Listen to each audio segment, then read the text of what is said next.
Russia's interference in African political life, we can say that there are three aspects: international platform, then interfering in elections, and creating social turbulence. Any private military company from Russia, it's always connected with Russian secret services.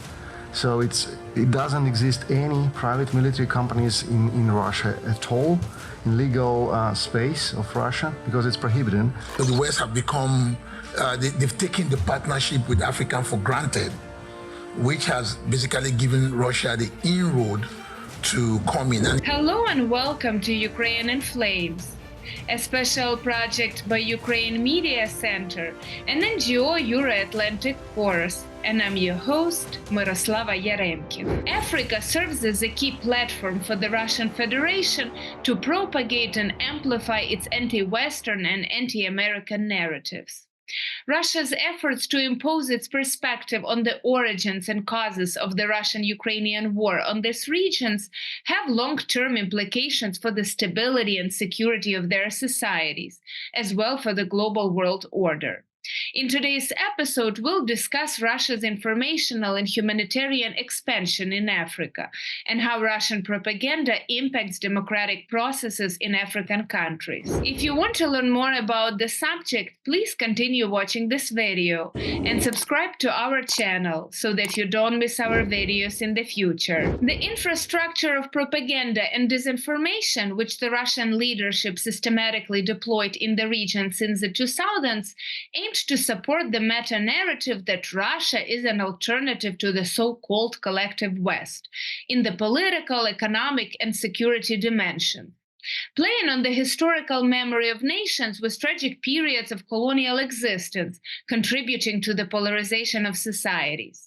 At the same time, for Russia, the countries of the region are a direct source of resources for the militarization of the economy, as well as the jurisdiction that allows to weaken the effect of sanctions regimes, and in some cases, proxy regimes that fuel anti-Western sentiments in the region.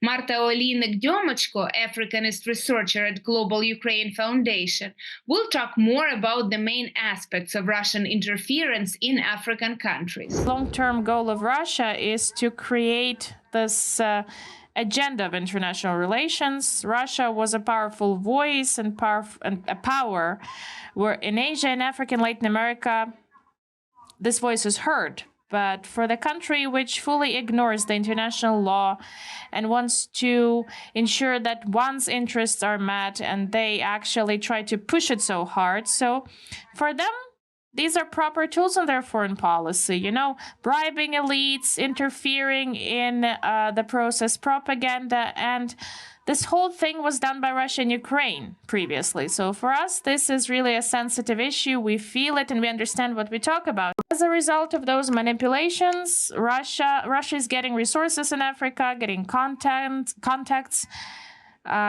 shaping new reality. And sometimes we have this thing as state capturing, when basically they're capturing states not with power, but with soft power. I'd like to focus on what Russia is doing, in which countries, and how can we actually interfere with it.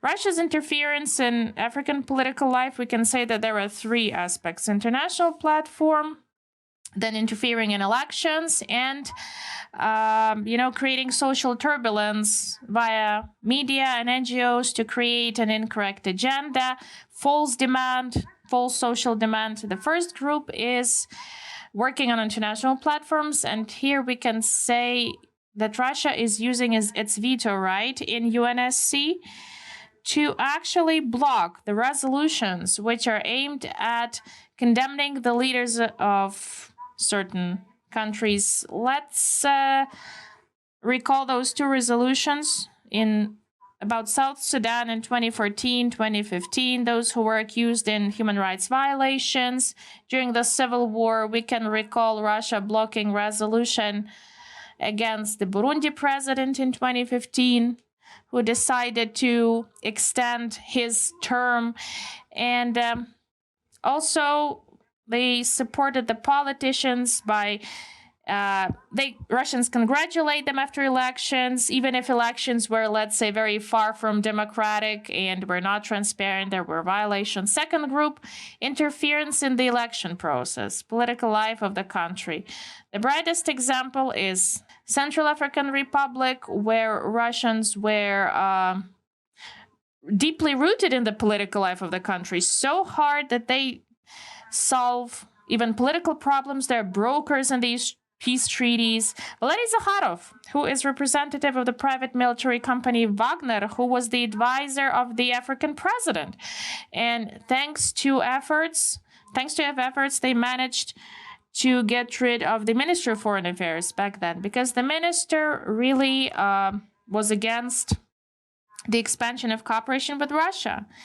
In 2020, when we had elections in Central African Republic, Russia actively was using the tools of information campaigns on creating black reputation for opposition politicians to ensure that people fully support the president. And another example we can put, for example, elections in Madagascar, 2018, where there was a huge group of Russian propagandists and journalists who were, publishing information in media after paying a lot of money, and they were providing some praising for the president. They were trying to bribe the candidates, for them to get out of the process. And they were even inviting technical candidates, a pastor of the church, for one to be elected. In Madagascar election, what Western analysts and scientists call Russia's return to Africa is taking place. The Kremlin, convinced that its place is not in Europe, decides to expand its influence in the global south. In 2014, the aggressive propaganda resource Sputnik began its work aimed at countering negative information about Russia abroad. In 2017, Russia Today launched a French-language advertising campaign, and in a few months increased its audience in the French-speaking countries of Africa. The research center of the French Ministry of Defense began to study Russian propaganda, and in 9 months, researchers discovered 622 unique websites that distributed content created by Russian propaganda. An important role was played by Facebook, which allowed the rapid dissemination of materials about conspiracy theories with clickbait headlines. In addition, the researchers found many Facebook pages that were dedicated to praising Putin as a strong man. Propaganda also serves Russian commercial interests. For example, in the fall of 2020, the Russian vaccine Sputnik 5 was promoted as the most effective in Mozambique, Nigeria, and South Africa.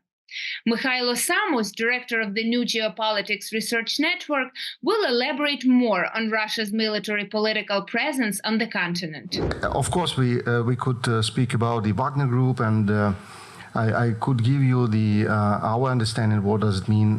For example, any private military company from Russia, it's always connected with Russian secret services. So it doesn't exist any private military companies in Russia at all, in legal space of Russia, because it's prohibited in Russia. So any so-called private military companies or African Corps or something like this, it's always connected to FSB or GRU.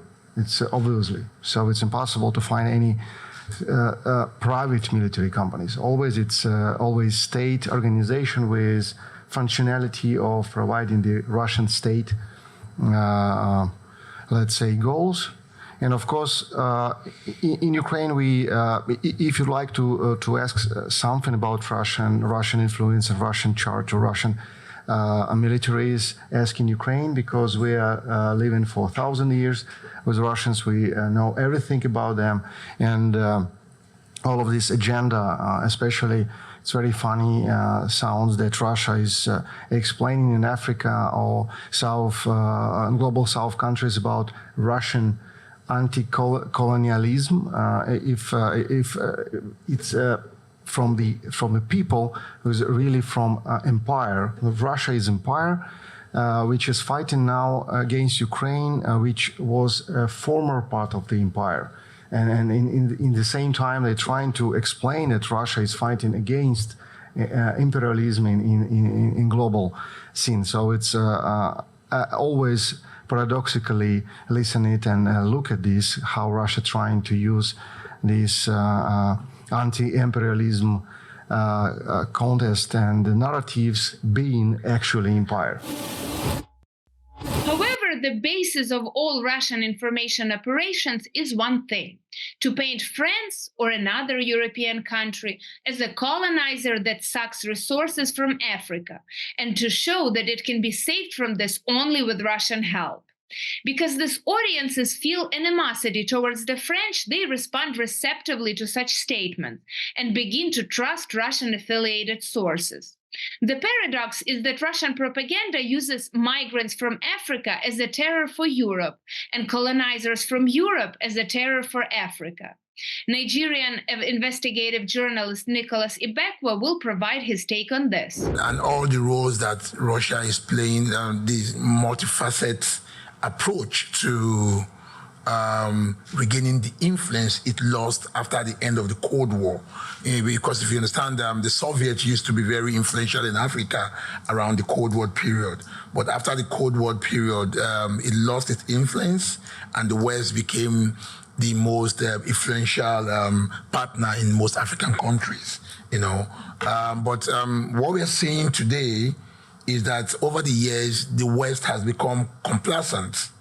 The West has become, okay, we have been partners for close to 40, 30 years with these people. So the West have become, they've taken the partnership with Africa for granted, which has basically given Russia the inroad to come in. And if you look at places like Francophone Africa, over the years, there have been growing discontent with France specifically. This room have given chance to a lot of narrative, anti-French narrative in most of them, because French have been seen to have been supportive of despotic government in those regions, and people believe that there's a lot of evidence that French were being exploitative of some of the minerals from those countries and not giving the people enough back the returns that is needed. So we have these NGOs, like of Kemisaba and others, who are basically lashing in on those discontent, those anti-French discontent that already existed in this country, and playing them up. So what we are dealing with is not exactly fake news. Of course, there's an aspect of disinformation, which Russia is very, very good in using characters to spread. That's that. But also, it's playing against using the nuances, using the little bit of hatred that has been in this country and amplifying them and making them look larger than life and making people, so, oh, this is it. So they amplify the things and they make them look very large. These are things that already existed. Some of them are not true. Some of them are exaggerated. Some of them are manipulated. They are not explained the way. So they're not necessarily fake news. Of course, there's an aspect of disinformation or misinformation, but there's also the aspect of some element of truth, which they are now taking and twisting and giving it a different complexion. So they're doing that. They're doing the religion. Look at the Russian Orthodox Church, which has basically pushed away the Alexandra Orthodox Church, which used to be the head of the African Orthodoxy, and have a new. So they have basically given money to Orthodox leaders in sub-Saharan Africa, giving scholarship to their children and all of that, just to bring them in. And they have the Russian church that has just been created. And some of these restrictions that were placed on African clergies from the Alexander Church, Russia has now lifted those restrictions. Now we can have African clergy doing some aspect of the Orthodox worship. We have female who are now being ordained and given the right to do things that were not allowed from the Orthodox Church. That is one. Then there is the trade. There is the education, soft power, which is spoke about using education. There are people who comes in a Russian expert in election or they do pro-Russian researches and all of that. So these are the things. My own take is that I think to some level, an understanding of what Russia is doing is very clear. I think every expert, anybody who goes in and take a look at these things and see what they're even in Burkina Faso, we have kids in school who are dressed in Russian attire and singing Russian songs, and you have different groups like the African Initiative. There's also the African Initiative Association, which is different from the website African Initiative. The African Initiative Association is the parent organization. The African Initiative the website is based in Cameroon, but the African Initiative Organization is based in Burkina Faso, and they are doing a lot of stuff and using all of that to spread, using cultural influence. So it's a multi-pronged approach. There is this guy who was, I think, Victor Vasiliev or something, who was in Slovenia, I don't know, one of the Soviet country. He was convicted for hate murdering. Now he is the one who has come out to say he is the owner, he is the financier of the African Initiative Association, because in Burkina Faso, foreigners are not allowed to create NGOs. But he goes around now. He's now the pro-African guy, and this was a guy who was convicted for murdering on hate crime, which is mostly going to be he murdered a black person for hate crime. So we have characters like that. So we have a great understanding of what is happening, okay? But what I don't see a lot of is what are the counter approaches that the West, in extension Ukraine. You've been watching a special project by Ukraine Media Center, an Euro-Atlantic course dedicated to the Russian-Ukrainian war, Ukraine in Flames. In the description under this video, you can find information on how you can help Ukraine fight Russian aggression. If you find our work useful, please like and share this video. Slava Ukraini!